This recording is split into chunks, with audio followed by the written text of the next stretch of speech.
ይህ በአፍሪካ ቀንድ አዲስ ታሪክ ነው። ይህ በመድፍ ቁምቡላ በጥይት ባሩድ ቀጠናውን ለመበተን የሚፈልጉ ኃይሎች በብርሃን ገመድ ቀጠናውን ማስተሳሰርና መተሳሰር በመረጡት አንገት የደፉበት ፕሮጀክት ነው። የቀጠናው የቡድን አባቶች የኃይል ፍትጊያ ስልትና ግቡ ሁለት ነው። አንድ መተማመን ላይ የተመሰረተ መተሳሰር ሲሆን፣ ሌላኛው ደግሞ ጥርጣሬን ያነገበ የመጠፋፋት ስትራቴጂ ነው። አንደኛውን እንመልከተው። አንደኛው ግጭት ጠምቀው ጸብ የሚቸረችሩ ቀጠናውን የቀውስ ማዕከል ለማድረግ የሚጥሩ ናቸው። ይህ ቡድን በግብፅ የቡድን አባትነት ይዘወራል። ኤርትራ በዚህ ጸብ በደላላ በሆነ ጥምረት ውስጥ የትሮይ ፈረስ ናት። የቀጠናውን ጎጆ ለማንደድ የሚፈልጉ ሁሉ የሚጭሯት እሳት። ይህ ቡድን የጦር አውርድ ነው። ቋንቋው የመለዮ ለባሽ ነው። የሚያስራቸው ውሎችና ስምምነቶች የጦር ናቸው። ካይሮ ሶማሊያ ውስጥ ገባለው ስትል በናይል ወንዝ ላይ ያላትን የመስኖ ልምድ በሸበሌ ወንዝ ላይ ለመድገም አይደለም። ወደ ሶማሊያ ትራክተር ይዛ አልገባችም። የካይሮ ሰዎች በሶማሊያ ከትራክተር ይልቅ ታንኩን መርጧል። በጅቡቲ የጦር ሰፈር ለማቋቋም ሞክረው አልተሳካም። በሱዳን የጦር ፊት አውራሪ ናቸው። በደቡብ ሱዳን የጦር ሰፈርና የጋራ ወታደራዊ ስልጠናን ለማካሄድ ያደረጉት ጥረት ክሹፍ ሆኗል። የካይሮ ሰዎች የቀጠናው መልካቸው ጦር፣ ግባቸው መልቂት ነው። የአፍሪካ ቀንድ ማስተሳሰር የሚፈልጉት በመድፍ ቀለበታቸውና በፈንጂ አጥር ነው። ይህን ለማሳካት የተደረገው ጥረት በኢትዮጵያ ምክንያት አልተሳካም። ሁለተኛው ኢትዮጵያ የምትመራው ሐሳብ ነው። የኢትዮጵያ ቀጠናዊ ግብ የሰላምና የመረጋጋት እንዲሁም አብሮ የመበልጸግ ነው። በብርሃን ገመድ ቀጠናውን አስተሳስሮ በጋራ ማብራት። ኢትዮጵያ ከኬንያ፣ ሱዳንና ጅቡቲ ጋር በኤሌክትሪክ ገመድ ተሳስራለች። ከጅቡቲ በንጹህ መጠጥ ውሃ፣ በኤሌክትሪክ ኃይልና በባቡር መስመር ተቆራኝታለች። የደቡብ ሱዳን ትልቋ የልማት አጋሯ ኢትዮጵያ ናት። በሶማሊያ በደም ሰላሟን ከመጠበቅ ተሻግሮ በኤሌክትሪክ ኃይል ልትተሳሰር ነው። ኢትዮጵያ የቀጠናው ግቧ መተማመንና ህብረት ነው። የኢትዮጵያ የቀንዱ የትስስር ኃይሏ እሴቷ ነው። አብሮ የመልማት የጋራ ብልጽግናና በጋራ የመቆም እሴት። በቀጠናው ትልቋ የስደተኞች ተቀባይ ሀገር ከመሆን ባለፈ ከጎረቤት ሀገሮች ጋር በብርሃን ገመዶች የተሳሰረች ናት። ይህ በግጭት በሚናጥ ቀጠና ውስጥ ሰላም ማርጋትን የቻለ መተማመንን ገንዘቡ ያደረገ የኢትዮጵያ የውጭ ፖሊሲ አሸናፊ ያደርጓታል። በምስራቅ ኢትዮጵያ የተገነባው የአይሻ የንፋስ ማውጫ ኃይል በግጭት በሚናጠው ቀጠና መልክን የሚቀይር ግዙፍ ፕሮጀክት ነው። ይህ የንፋስ ኃይል የተፈጥሮ አቅምን ተጠቅሞ የኤሌክትሪክ ገመድን የመዘርጋት ብቻ አይደለም። ዋጋው ከዛ ይልቃል። ዋጋው ጥርጣሬን ለመፍጠር ሚሊዮን ዶላር በሚረጭበት ቀጠና ላይ የመተማመን ድር ነው። በባቡር ሀዲድ፣ በንጹህ መጠጥ ውሃና በኤሌክትሪክ ገመድ የመተሳሰራቅ በባሩር ጭስ የተፈጠረውን ደመና ገርስሶታል። ጤና ይስጥልኝ። ይህ ኢትዮ መልህቅ ነው። መልህቃችን በዛሬው ቆይታው የአይሻ የኃይል ማመንጫ ከኤሌክትሪክ ምርት ባሻገር ያለውን ውጤትና በኢትዮጵያ የመተማመን ስትራቴጂ የግብፅ የጥርጣሬ ፖሊሲ እንዴት ፈረሰ የሚለውን እየቃኘን አብረናችሁን ቆያለን። አብራችሁን ቆዩ።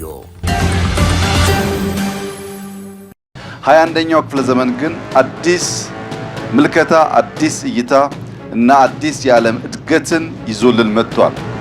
በ21ኛው ክፍለ ዘመን የመጀመሪያው ኳርተር ወይም የመጀመሪያው 25 ዓመታት የምዕራቡ ዓለም እድገት የመጨረሻ ፒክ የደረሰበት መሆኑን በገሃድ አሳይቷል።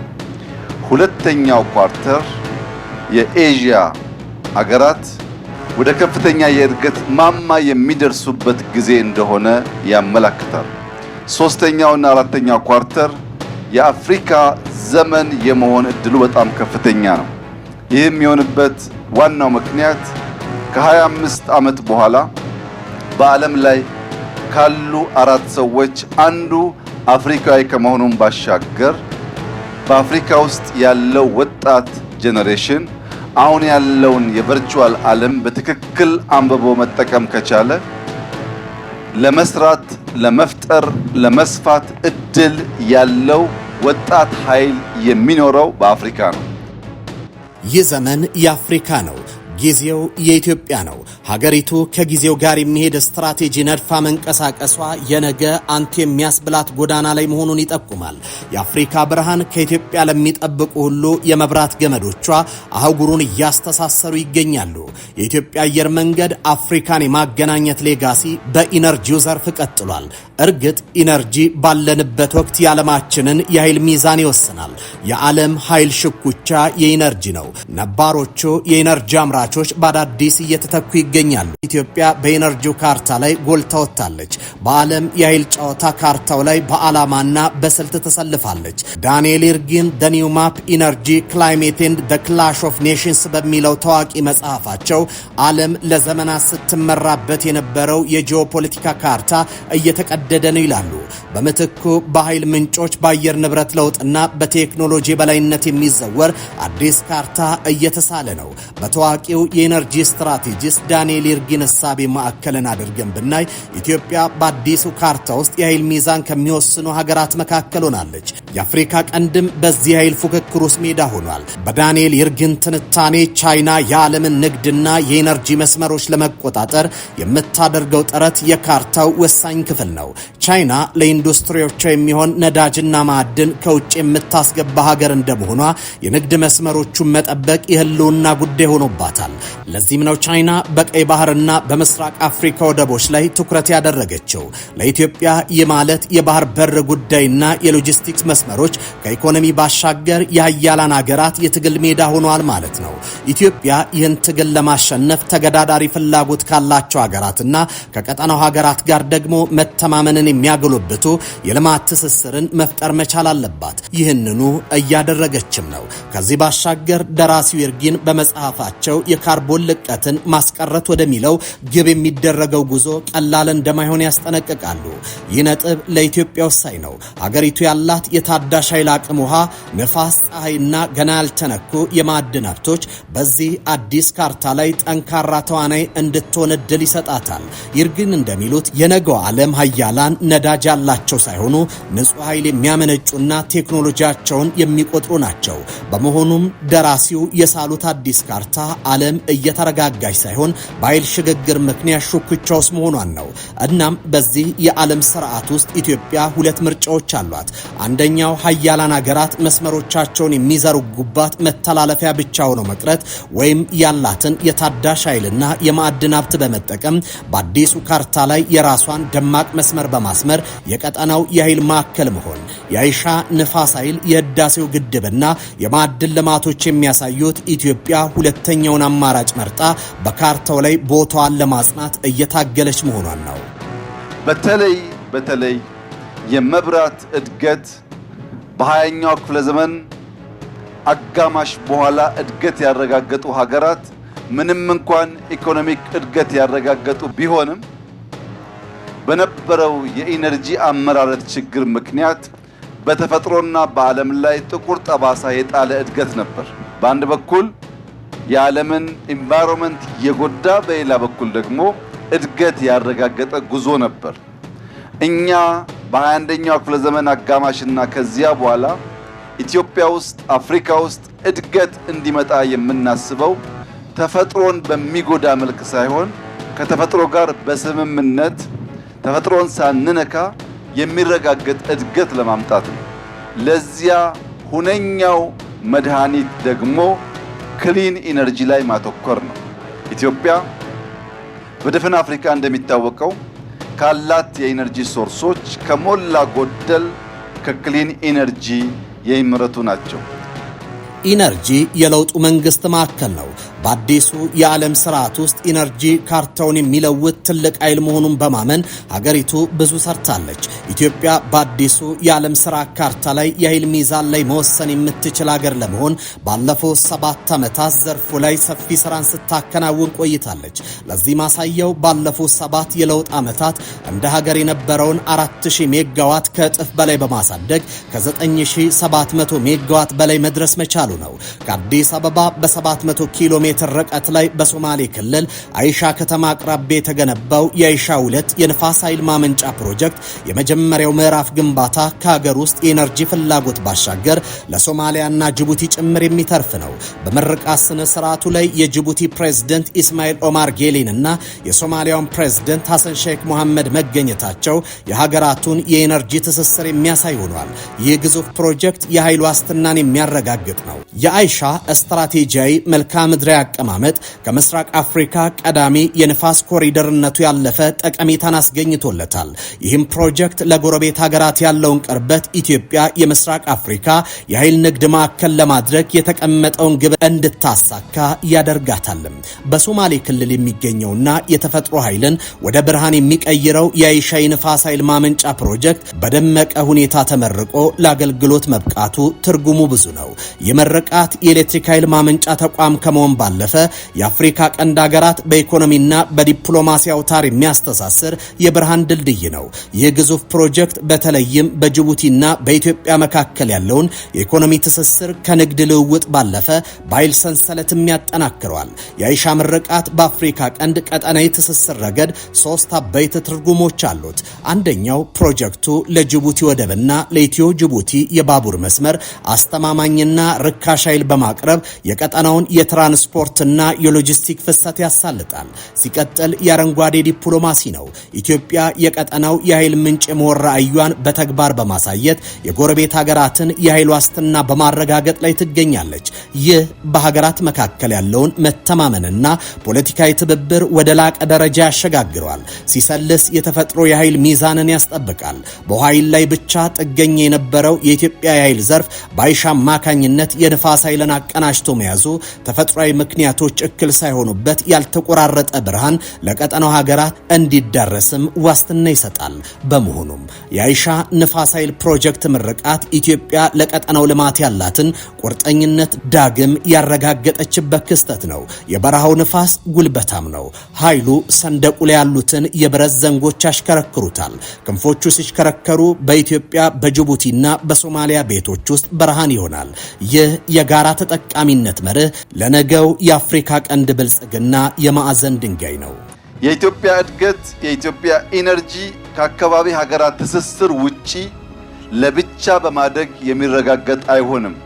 የ21ኛው ክፍለ ዘመን አጋማሽ ለመላው አፍሪካ የመጣ ብስራት ስለሆነ እኛ ኢትዮጵያ ውስጥ የጀመርነው እድገት ጎረቤት ወንድም ሀገራትን የሚነካና አስተሳስሮ እንድናድግ የሚያደርግ መሆን ይኖርበታል። የኤሌክትሪክ ኮኔክሽን በእኛና በጅቡቲ መካከል፣ የንጹህ ውሃ ኮኔክሽን በእኛና በጅቡቲ መካከል፣ በክፍያ የሚደረግ የቶል ሮድ መንገድ በእኛና በጅቡቲ መካከል በከፍተኛ ደረጃ እየተስፋፋ ይገኛል። በምስራቅ ኢትዮጵያ የፀሐይና የነፋስ ኃይል በሚፈራረቁበት የሶማሌ ክልል ምድር አዲስ የልማት ታሪክ ተጽፏል። የተፈጥሮን ኃይል ወደ ብርሃን የነፋስም ሽውሽውታ ወደ ልማት ዜማ የለወጠው የአይሻ የነፋስ ኃይል ማመንጫ ፕሮጀክት በይፋ ተመርቆ ለኢትዮጵያና ለቀጠናው አገልግሎት መስጠት ጀምሯል። ይህ ፕሮጀክት ከኤሌክትሪክ ማመንጫነት በዘለለ የአፍሪካ ቀንድን በኢኮኖሚ ገመድ የማስተሳሰር የኢትዮጵያ ራዕይ አካል ሆኖ ተወልዷል። አይሻ ጂኦግራፊያዊ አቀማመጧ የኢትዮጵያ የጅቡቲና የሶማሊያ መገናኛ ስትራቴጂያዊ መተላለፊያ ናት። ኢትዮጵያ ይህን ፕሮጀክት በዚህ ስፍራ መትከሏ የአካባቢው የቀጠናው የኃይል ቋት ፓወርፑል ለማድረግ ያላትን ቁርጠኝነት ያሳያል። ፕሮጀክቱ በተለይም ለጎረቤት ሀገራት ጅቡቲ ትልቅ ኢኮኖሚያዊ ትንፋሽ ነው። ከዚህ ቀደም በነዳጅ ኃይል የተመሰረተ ውድ ኃይል ትጠቀም ለነበረችው ጅቡቲ ከአይሻ የሚፈሰው ንጹህና ታዳሽ ኃይል የኢንዱስትሪዎቿን ሞተር የሚያሽከረክርና የወደብ አገልግሎቷን ወጪ የሚቀንስ አረንጓዴ ወርቅ ሆኖላታል። ነገሩ የሁለቱን ሀገራት ግንኙነት ከወደብ ባሻገር ያደርገዋል። በኢትዮጵያና በጅቡቲ መካከል ያለው ግንኙነት ለዘመናት በወደብና በንግድ እንዲሁም በኃይል የተሳሰረ ነበር። የአይሻ ፕሮጀክት ይህንን የበለጠ ያላቀና የኃይል ግንኙነቱን የተጠናከረ እንዲሆን አድርጎታል። ሁለቱ ሀገራት አሁን የሚገናኙት በባቡር ሀዲድና በአስፋልት መንገድ ብቻ ሳይሆን የማይበጠስ በሚመስል የኤሌክትሪክ አውታር ጭምር ነው። ይህም የጋራ ተጠቃሚነት ፖሊሲን ከመፈክር ወደ መሬት ያወረደ ሕያው ምስክር ሆኗል። የዘርፉ ተንታኞች ተንታኞች እንደሚሉት ኢትዮጵያ እየገነባች ያለችው የኃይል አቅም የኤነርጂ ዲፕሎማሲ አቅሟን አጎልብቶታል። ኃይል ለኬንያ ለሱዳንና ለጅቡቲ እንዲሁም ለሶማሊያ ማቅረብ ማለት የቀጠናውን ሰላምና ደህንነት በጋራ የኢኮኖሚ ጥቅም ማሰር ማለት ነው። አንድ ሀገር ለጎረቤቱ ብርሃንን ሲያበራ ጨለማን ብቻ ሳይሆን መጠራጠርንና ግጭትን አብሮ ይገፋል። እናም በአይሻ ሰማይ ስር የሚሽከረከሩት ግዙፍ የንፋስ ኃይል ማመንጫ ሽክርክሪቶች የኢትዮጵያን የቴክኖሎጂ አቅም ብቻ ሳይሆን ለመላው አፍሪካ ቀንድ ብሩህ ተስፋን እያበሰሩ ናቸው። ኢትዮጵያ በውሃ በንፋስና በፀሐይ የምታመርተው ኤሌክትሪክ ለራሷ የኢንዱስትሪ መር ብቻ ሳይሆን ለጎረቤቶቿም የእድገት ፋና መሆኑን የአይሻ ፕሮጀክት በተግባር አሳይቷል። ከሱዳን፣ ከኬንያ፣ ከታንዛኒያ ጋር እነዚህን ነገሮች የምንጋራ ሲሆን በቅርቡ ከሶማሊያና ሳውት ሱዳን ጋር በመንገድና በመብራት ለመተሳሰር ጥረት ተጀምሯል። ይህ ጥረት እንዲሳካ በኢትዮጵያ በኩልም በሶማሌ በኩልም እንዲሁም በሳውት ሱዳን በኩል በከፍተኛ ቅንጅት የሚሰራ ይሆናል። ምክንያቱም ኢትዮጵያ ያላት የተፈጥሮ ጸጋ ከጎረቤት ሀገራት ጋር ተካፍላ የምትበላ ከሆነ ጎረቤቶቿም እንደዚሁ ያላቸውን ጸጋ ከኛ ጋር የሚካፈሉ ከሆነ ምስራቅ አፍሪካ የሚለምን ሳይሆን የሚረዳ፣ የሚበደር ሳይሆን የሚያበድር፣ ከሌሎች የሚጠብቅ ሳይሆን የሚጠበቅበት ከባቢ የመሆን እድሉ በጣም ሰፊ ነው። በጅቡቲና በሶማሊያ ድንበር አቅራቢያ የተገነባው የአይሻ ግዙፍ የንፋስ ኃይል ማመንጫ ሽክርክሪት ድምጽ ለቀጠናው ብርሃን፣ ለካይሮ ደግሞ ቀጠናውን የረብሾ ማደር አደጋ ላይ መውደቁን የሚያረዱ የጂኦፖለቲካ መልእክቶች ናቸው። ኢትዮጵያ ይህም ፕሮጀክት መመረቋ በቅርቡ ግብጽ በኢትዮጵያ ጎረቤቶች በኩል እያደረገች ያለውን የከበባ ስትራቴጂ ኢንሰርክልመንት ስትራቴጂ በኢኮኖሚ ትስስር ለመበጠስ ወሳኝ ካርድ መምዘዟን ያሳያል። ግብጽ በቅርቡ ከሶማሊያ ጋር የፈረመችው የመከላከያ ስምምነትና ለጅቡቲ የምታሳየው ወታደራዊ ቅርበት ኢትዮጵያን በቀጠናው ከሚገኙ ጎረቤቶቿ የመነጠል ዓላማ ያለው ነው። የካይሮ ስትራቴጂ የተመሰረተው የጋራ ደህንነት ስጋትና ወታደራዊ ድጋፍ ላይ ነው። በአንጻሩ የኢትዮጵያ የአይሻ ፕሮጀክት የሚያቀርበው አማራጭ የጋራ ኢኮኖሚ ህልውና ነው። ኢትዮጵያ ለጅቡቲና ለሶማሊያ ከተሞች የሚያበራ ፋብሪካዎችን የሚያንቀሳቅስና ህይወትን የሚቀይር ኤሌክትሪክ ታቀርባለች። የፖለቲካ ሳይንስ ሊቃውንት እንደሚያስረዱት ሀገራት ከወታደራዊ ቃል ኪዳን ይልቅ ለዕለት ተዕለት የኢኮኖሚ ህልውናቸው ቅድሚያ ይሰጣሉ። በመሆኑም አይሻ የጅቡቲንና የሶማሊያን የኢኮኖሚ ልብ ከአዲስ አበባ ጋር በማስተሳሰር የካይሮን ፖለቲካዊ ተጽዕኖ ያሽመደመደዋል። ጅቡቲ ለኢትዮጵያ የባህር በር ብትሆንም የኤነርጂ ምንጮቿ ግን ውስን ናቸው። የአይሻ ንፋስ ኃይል ከውሃ ኃይል ጋር በመቀናጀት ከሀገሪቱ ጋር ያለውን የኃይል ተጠቃሚነት የበለጠ ያልቋል። ጅቡቲ ኃይሏን ሙሉ በሙሉ ከኢትዮጵያ ማግኘቷ የሁለቱን ሀገራት ግንኙነት ንፋስ የማይዘልቀውም ያደርገዋል። ከዚህ ባሻገር ኢትዮጵያ የቀይ ባህር በርን ብታገኝ እንኳን ለግዙፍ ኢኮኖሚያ ስትል የጅቡቲ ወደብ መጠቀምን ትቀጥላለች። ይህ የጋራ ተጠቃሚነት በቀጠናው ያሉ ሀገራትን ከግብጽ የፖለቲካ መዳፍ አላቆ በጋራ የኢኮኖሚ ምህዋር እንዲሽከረከሩ ያደርጋቸዋል። ከዚህ ባሻገር የአይሻ የንፋስ ኃይል ማመንጫ ለኢትዮጵያ የኤሌክትሪክ ምንጭ ብቻ አይደለም፣ ስትራቴጂያዊ የጂኦፖለቲካ መሳሪያ ነው። ፕሮጀክቱ ግብጽ በአፍሪካ ቀንድ የምትበትነውን የፖለቲካ ሴራ ኢትዮጵያ በተጨባጭ የኢኮኖሚ ትስስርና የጋራ ተጠቃሚነት መርህ የምትመክትበት የአየር መቃወሚያ ነው። የአይሻ ምርቃት የጎረቤት ሀገራት ከግብጽ በፈንጂ አጥር ከሚኖር የቀውስ ትስስር ይልቅ በብርሃን ጸዳል ለመጠለል መወሰናቸውን ያሳየ እውነት ሆኗል። የተወደዳችሁ የኢትዮ መልሕቅ ቤተሰቦች የዛሬው መልሕቅ ዝግጅታችን በዚህ ተጠናቋል። በሌላ ጥንቅር እስከምንገናኝ በያላችሁበት ሰናይ ጊዜ ይሁንላችሁ።